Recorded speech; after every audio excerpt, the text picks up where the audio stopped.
The choice no one understood. They called me selfish the day I closed my door and never looked back. But the truth is simpler. I closed my door so I could open the rest of my life. My name is Ava Brooks, and for most of my life, people's needs came before my own.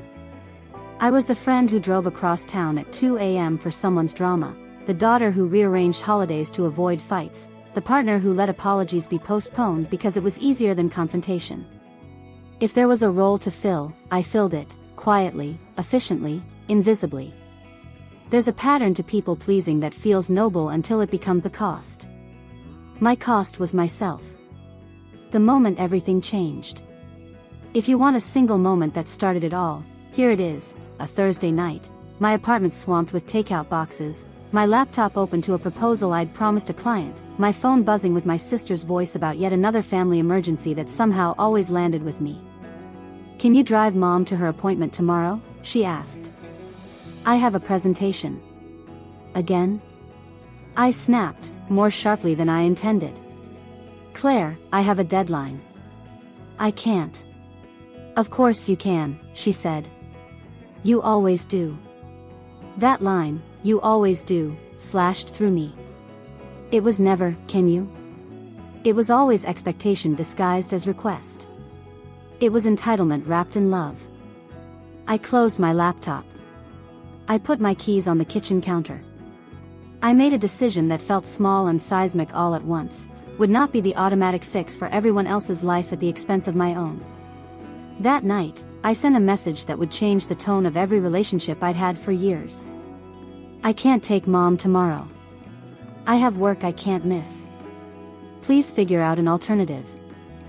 The replies arrived fast. Anger. Guilt. Accusations. "You're so selfish, Ava. After all we've done for you." There were threats, of withdrawal of support, of emotional punishment. It felt as if every person who relied on my availability suddenly had permission to be cruel. Instead of apologizing, I turned off my phone and slept for the first time in months without waking at every ping. If you've ever been called selfish for protecting your peace, hit subscribe. This story is for anyone who's learning that saying no is actually a form of love for themselves. The aftermath. Word travels fast in families. By Friday, my sister had called our mother, who called my father, who called me. He said my name like a verdict. "Ava, we can't keep having you walk away. Families work together." "I am working together," I said. "I just don't work for free." His silence on the other end communicated what the voice didn't: disappointment. That disappointment had weight. It pressed on me like humidity, making every movement more effortful. At work, my colleagues noticed the change before I did. I started turning down last-minute edits that came at midnight. I stopped responding to passive-aggressive emails with apologetic explanations. I left the office at a reasonable hour, and I stopped attending drinks that began at 11 and ended at the expense of my sleep. The first month felt like living in two worlds, the old one where my worth was measured by availability, and the new one where my worth was measured by my boundaries. The old one accused me, the new one steadied me. The accusations. People close to me were blunt. "You're making a mountain out of molehill problems," said a friend over brunch. "Everyone sacrifices sometimes." My partner, at the time, called my new stance a phase. "You used to be so easygoing," he said. "Now you're rigid. Are you sure this is you?" It stung more coming from him because our relationship had been built on compromises that were usually mine. I realized, then, that changing my behavior would not just test family ties, it would test romantic ones too. I spent long evenings asking myself if I'd gone too far. Had I become unkind? Had I become unsympathetic? Or was I simply tired of being the first person people thought of when they needed a soft landing? The confusion snowballed into a small, private crisis. So I did the thing I hadn't allowed myself in years. I listened to myself. Learning the language of boundaries.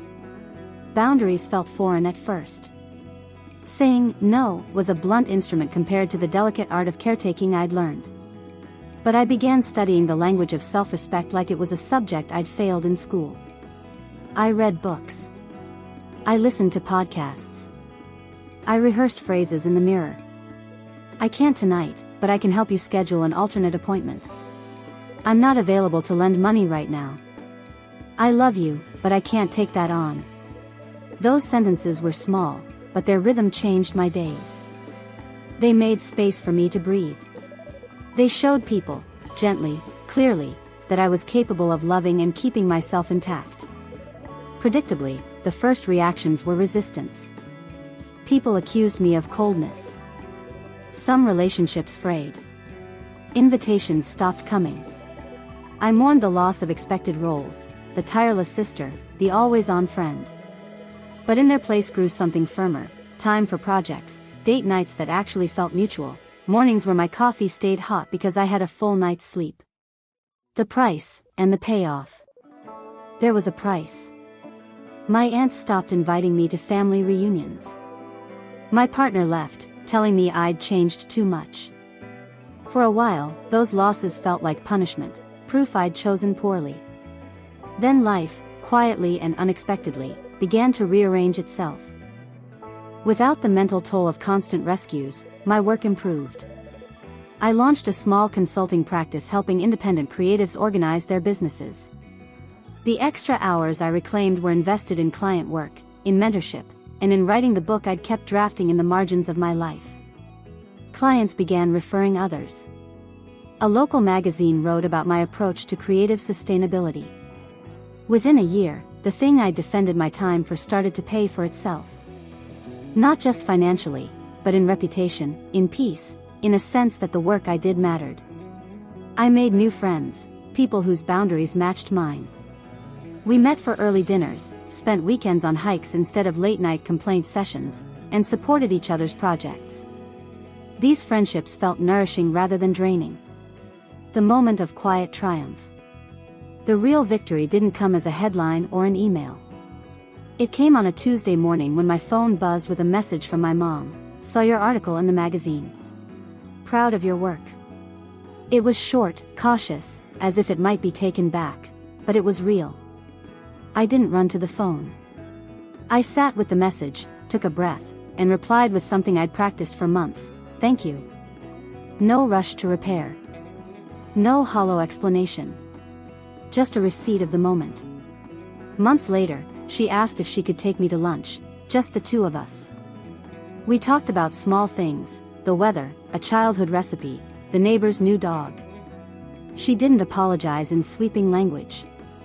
She didn't have to. She simply asked how I was doing. We were, in small increments, finding a new way to be together. If you're learning to choose yourself, not as an act of selfishness, but as self-respect, subscribe. We share stories here about how that courage changes everything. The new normal. I still don't attend every family event. I still say no when assignments threaten my mental health. I still protect my evenings and guard my sleep like valuables. Some relationships remain distant. Some doors have closed. But new doors keep opening. I am not the same person who folded herself flat to fit into someone else's expectations. I am the woman who learned the language of her own worth and refused to let it be spoken over. I built a business that pays my rent and funds my travel. I cultivated friendships that feel reciprocal. I sleep through the night. I say what I mean. I mean what I say. People will keep calling me selfish. It doesn't matter. The label is a cheap attempt to silence a change that challenges their comfort. I called it self-respect, and that name fits. A pause before part 2. This is where part 1 ends, the doorway closed behind the old life, and the new life beginning to unfurl. In part 2, I'll share the harder tests, when the pressures return, when choices cost more than comfort, and the decisive moment that proves self-respect was worth the losses. The tests of self-respect. Self-respect doesn't come wrapped in applause. It comes wrapped in silence, in the cold quiet after you've said no, and everyone who benefited from your yes suddenly disappears. That was the first test. The silence after boundaries. After I started saying no, my phone stopped ringing. The group chats grew quieter. My weekends, once packed with favors and errands, became still. At first, I panicked. The silence felt like punishment. I'd scroll through social media, seeing dinners and gatherings I hadn't been invited to. Old friends posting captions like "real ones always show up." Maybe they meant someone else. Maybe they meant me. But somewhere in that silence, I began to hear something else, my own thoughts. They weren't buried under noise anymore.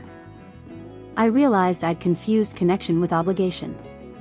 When the obligation stopped, so did the noise, but beneath it, there was peace. I started using the extra time to do things that once felt indulgent: journaling, morning runs, cooking for myself instead of eating leftovers from someone else's stress. And for the first time, I didn't feel guilty for it. If you've ever been guilt for taking care of yourself, subscribe. Because sometimes, peace looks like selfishness to people who benefited from your chaos. The family ultimatum. My family didn't take long to test my boundaries. It was my mother again, calling one Sunday morning. Her voice had that practiced sigh, the one she used before asking for something. "Your father's turning 60 next month. We're planning a big surprise dinner. I need you to organize the venue. You're good at that." I smiled faintly. "That's kind of you, Mom. But I'm in the middle of a big project right now. I can't take that on." Silence. Then the tone. "You used to be so considerate. You've changed, Ava." "I have," I said quietly. "I learned to stop saying yes when I meant no." She exhaled sharply. "Your sister's helping. Why can't you?" "Because this time, I don't want to," I replied simply. Her next words were laced with that sharp, familiar sting. "You've become selfish." I almost laughed. Not cruelly, but out of disbelief at how predictable it was. "If that's what you need to call it, fine," I said. "But I'm finally happy, Mom. Doesn't that count for something?" She hung up without answering. For a moment, I stood there, phone in hand, heart pounding. The old guilt tried to claw back in. But then I remembered, love without respect isn't love, it's manipulation dressed as duty. I took a deep breath and turned my phone off. The price of freedom. There's a cost to changing the script. When you start saying no, people rewrite their roles too. Some leave, some lash out, some quietly fade. I lost a few friends that year. On the surface, they said I was too busy now or too focused on work. But I knew the truth. My boundaries made them uncomfortable because they forced reflection. If I could stop living in crisis mode, then maybe they could too, but that meant accountability. And not everyone wants that. I didn't chase them. I stopped explaining myself. And something incredible happened. Space appeared. In that space, new people entered. People who didn't see my no as rejection, they saw it as honesty.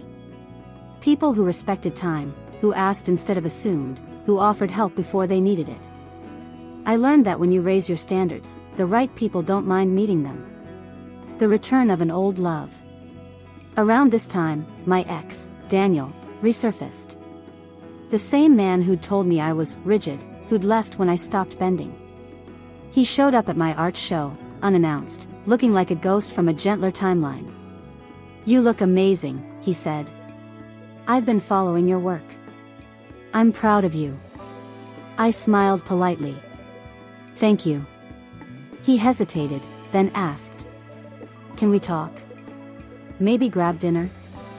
For a moment, I felt the pull of old comfort, the familiar rhythm of someone who once knew my heart.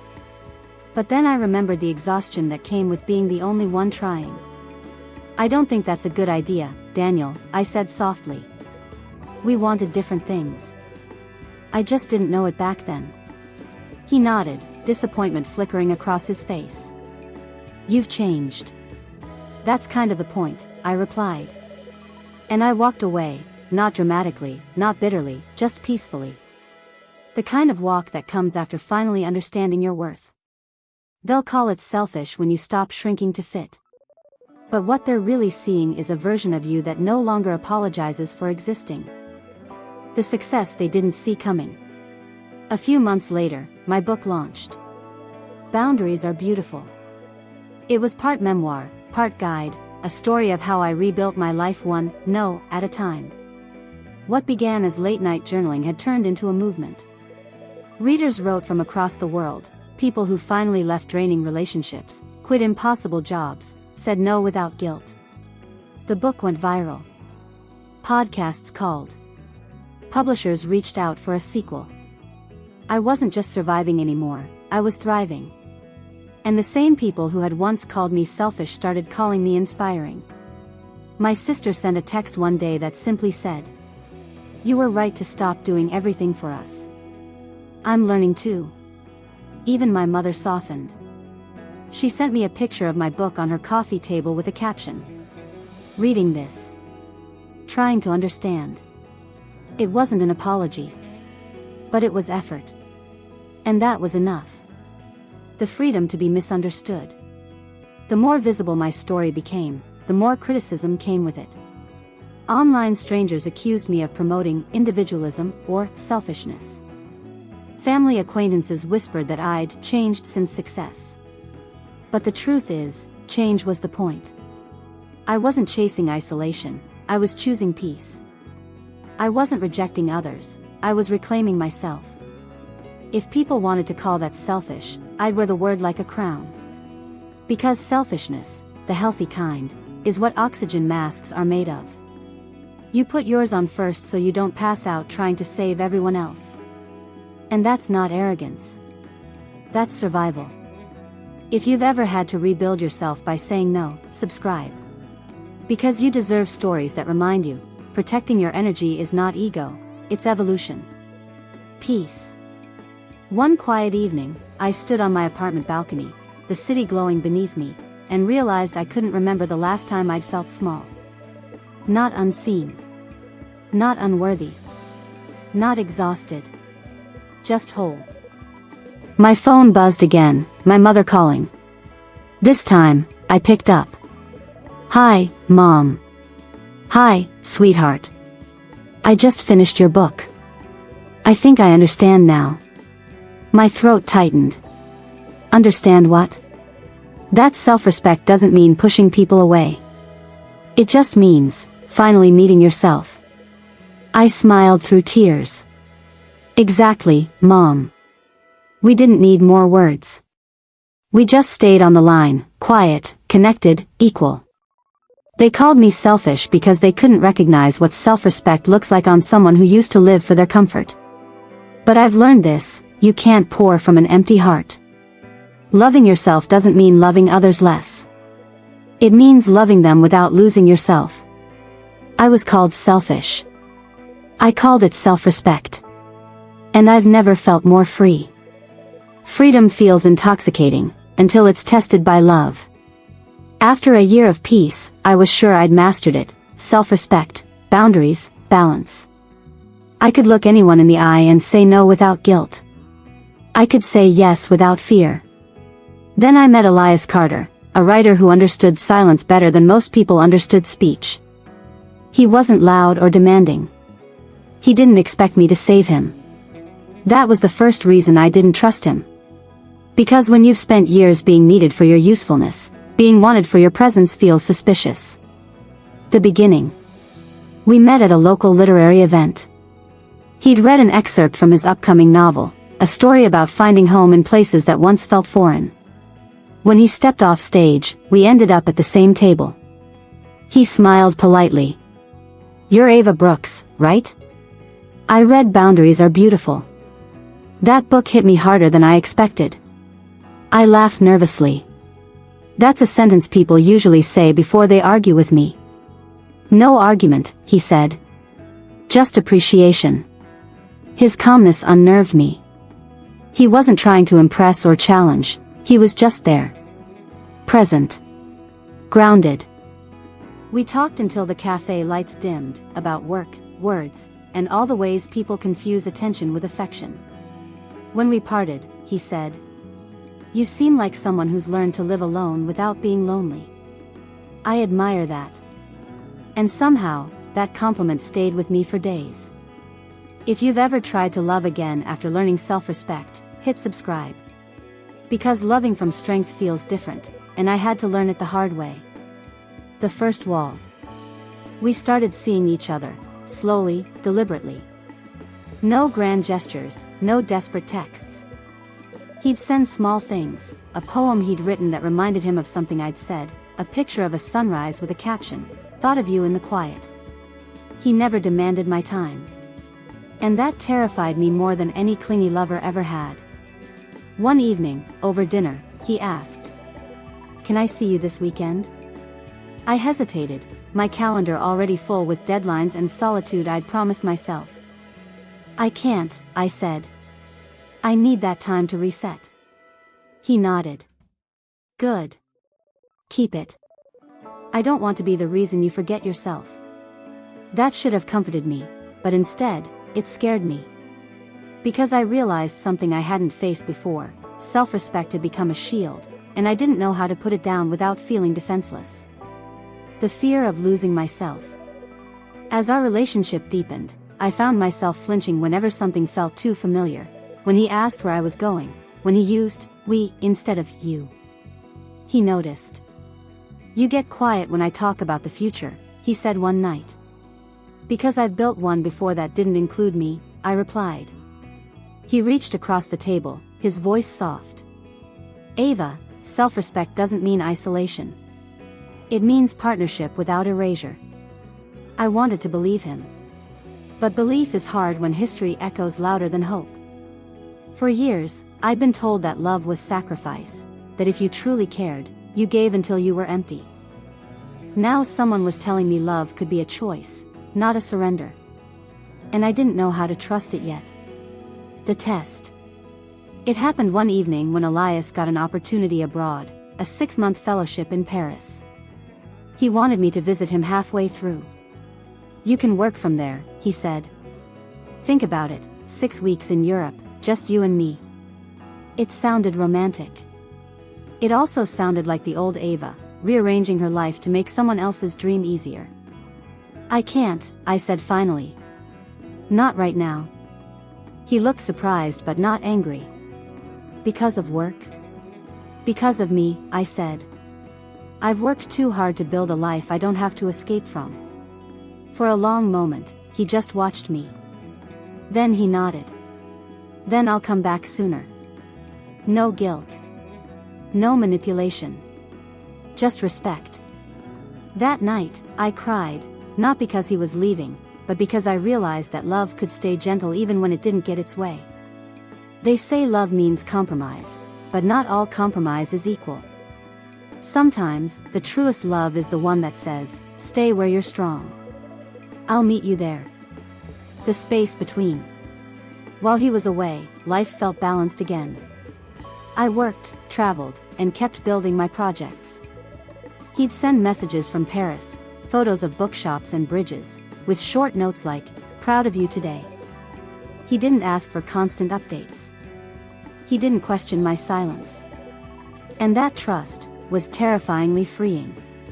When he returned 6 months later, something between us had shifted, not broken, but deepened. "You didn't miss me," he teased. "I did," I said. "But I didn't lose myself missing you. That's new." He smiled. "Then we're doing it right. When love and self-respect meet." A year later, we moved in together, on my terms, in my home. There were rules, separate workspaces, solo weekends, shared breakfasts. He laughed when I made him sign a "no people-pleasing" clause, for both of us. "You realize," he said, I've turned self-respect into an art form." "Good," I said.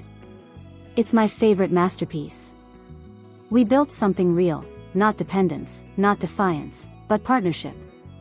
We met halfway, every time, every argument, every dream. And when my family visited, they saw it too. My mother, once skeptical, whispered, "You look happy, Ava.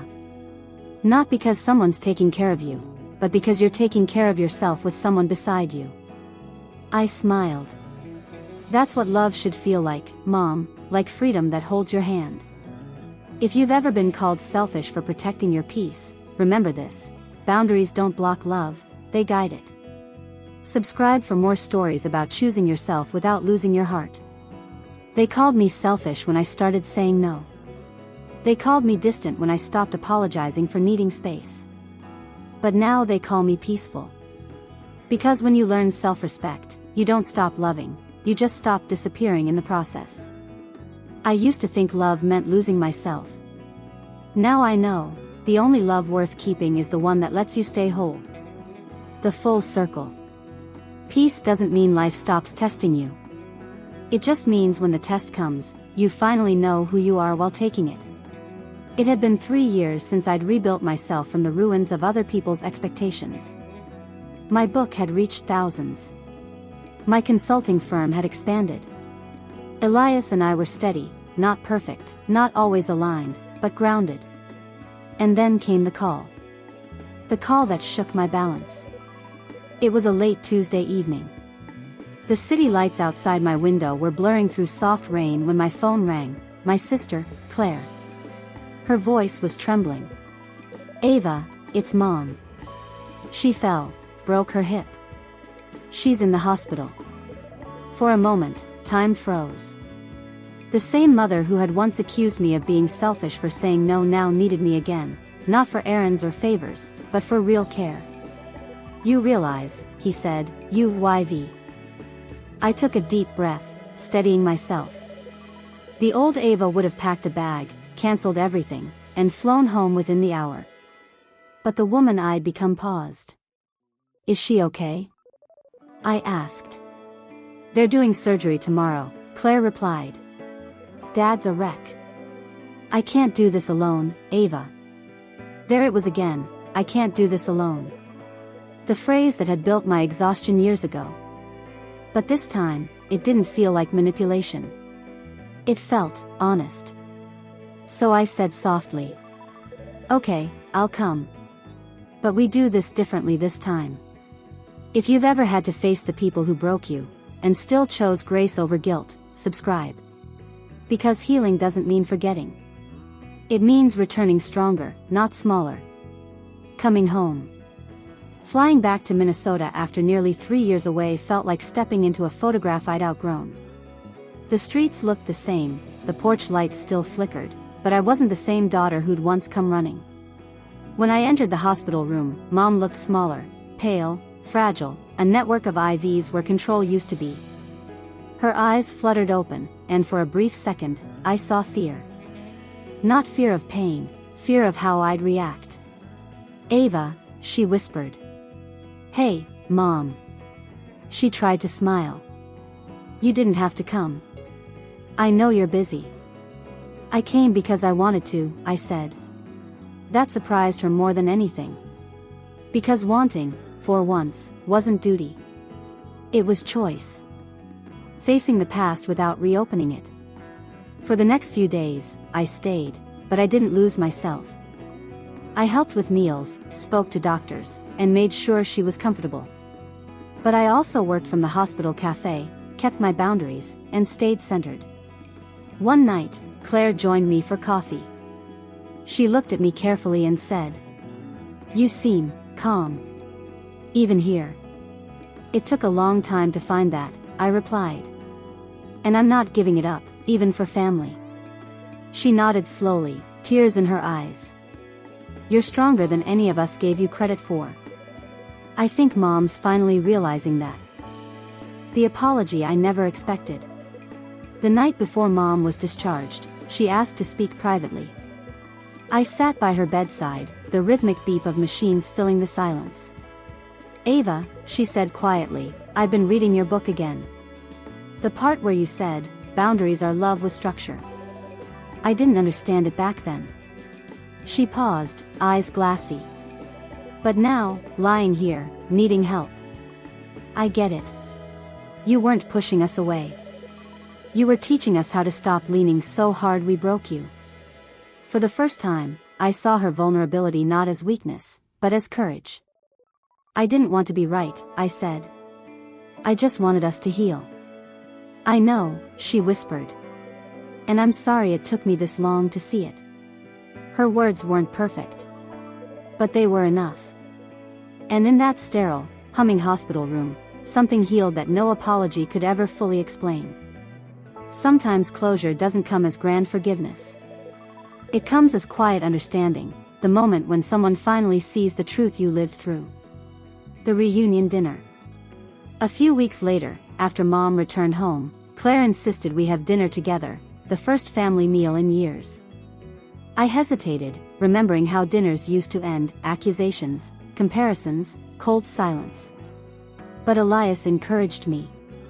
Go, he said. Not for them, for you. To see how far you've come. So I went. The table was familiar, same chairs, same clinking dishes, same faint tension. But I was different. When my father began to reminisce about how difficult you were back then, I smiled gently and said, Dad, I wasn't difficult. I was changing. He blinked, taken aback. Mom placed her hand over his. She's right. We all were. That small sentence rewrote a decade of misunderstanding. We laughed, we ate, we even cried a little.